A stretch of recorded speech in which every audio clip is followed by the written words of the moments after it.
Behind me is Smittybilt's Gen 2 Overlander rooftop tent. This is my first experience using a rooftop tent.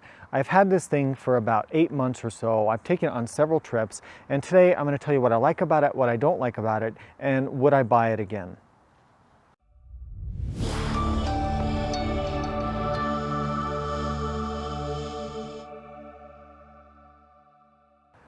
So I chose this tent mostly because of budget. I wanted to try out a rooftop tent, but I didn't want to spend $2,000, $3,000, $4,000 on some of the higher end options out there. So when I saw the positive reviews on the Smittybilt tents, mostly the Gen 1, because I bought this recently after this Gen 2 came out, I was pretty sold on the fact that, okay, it's going to be a decent enough tent for occasional use, right? It's not the best rooftop tent in the world, but it also meets the budget. So this tent cost around $1,200. Smittybilt doesn't have that large of a distribution network. I think they're trying to control who they distribute it through. But anyway, that part doesn't really matter. So at $1,200, it's actually one of the most affordable rooftop tents out there. So all rooftop tents have inherent advantages and disadvantages depending on the type of tent and the construction that they have. Here's what I would say about the Smittybilt Gen 2 tent. In general, I'm happy with the product at this price point. There were a lot of complaints about the Gen 1 Smittybilt tent, the ladder in particular being a huge sore subject. They fixed that entirely for the Gen 2 tent. It retracts in and out really easily, it doesn't get stuck, it works really well, you can pop it down fast, no complaints about the ladder, so that's great. The quality of construction and the durability seems to be pretty good. Again, I don't have other tents to compare it to, but I will say that it seems to hold up pretty well, and I think it's going to be a long-term product that will stand the test of time, at least in the way I use it. So the canvas is a good quality, the framing is a good quality, the tubing that supports the tent seems to be really nice and sturdy, and everything seems to fit well and work pretty well together and be fairly well designed. The rainfly is a good material. I like the fact that you have the windows on the top. You can kind of adjust things how you need to. The zippers seem like they're mid-range quality. They don't seem like they're going to break, but they also don't seem like super high-end zippers, so I think they're just good enough. The tent comes with a cover that you put on when you're traveling, and it works fine. It's easy enough to get on and off. It's like a black heavy-duty vinyl, and it's easy. I washed my truck with the cover on, and no issues with that. Setting up this tent is a little bit of a process, but that's going to be true with any of this type of rooftop tent. It's not necessarily faster than setting up a ground tent, if I'm honest. This one takes me, 15 or 20 minutes to get set up. Because it's raised up high, actually getting all the poles in place and getting the rainfly figured out and the windows all done up is a little bit more time consuming than you might think, because you have to figure a way to get up there to reach everything. So how does the tent handle weather? Well, it seems to handle it okay. I've slept on one pretty windy night, like 25 miles an hour or so, kind of gusting maybe to 30. And it's loud, it flaps around because it's still a tent. I mean, there's no way around the fact that it's canvas. I never felt that the tent was unstable or like gonna collapse like a lot of the cheaper ground tents would in a wind like that. But it's still extremely loud, and the whole thing shakes still because wind gets up under it.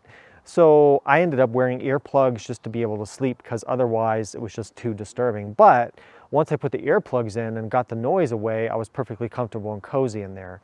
Again, you have thicker material as opposed to a ground tent. You have pretty good security, and I do really enjoy being up off the ground instead of being on the ground. I think that's a great thing about these. Let's talk about the mattress pad in the tent. So it's not the greatest mattress pad. It's like a 2 to 3 inch thick. I don't know if it's really memory foam, but it's like this black foam.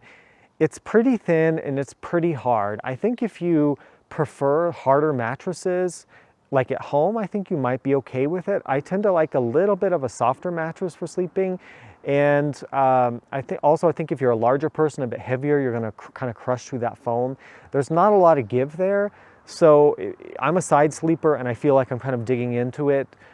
It's going to be, your mileage may vary on that one. I don't love the pad, and I'm thinking of replacing it or augmenting it with a thicker pad. But the problem with that is then it may not fold up because you'd be taking up too much room and preventing it from folding. So you got to be careful with that.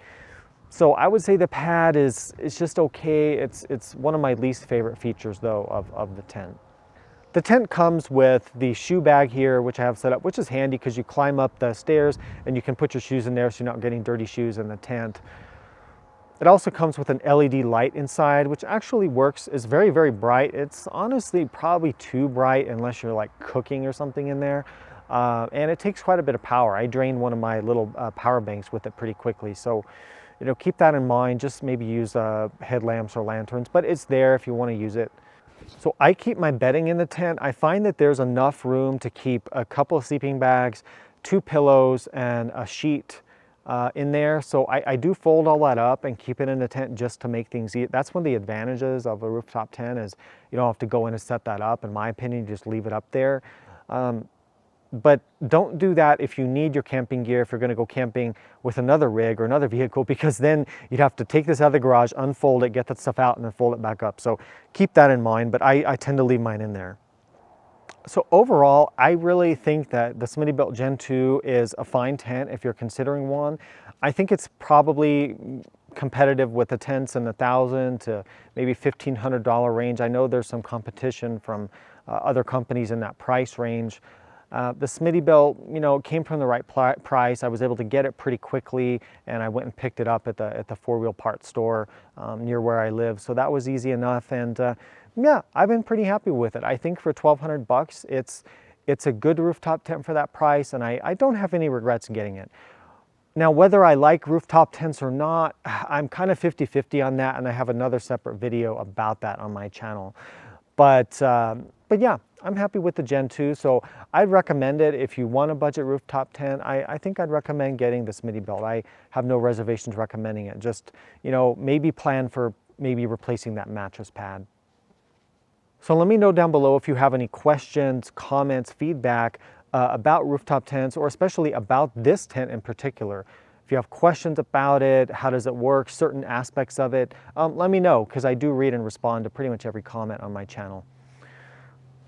So thanks for watching. I appreciate it. Please subscribe and hit the bell. Please consider becoming a Patreon supporter if you like this kind of content. Please give the video a thumbs up. Please leave a comment. Until next time, see you on the trail, see you out camping. Drive safe, ride safe. See you next time.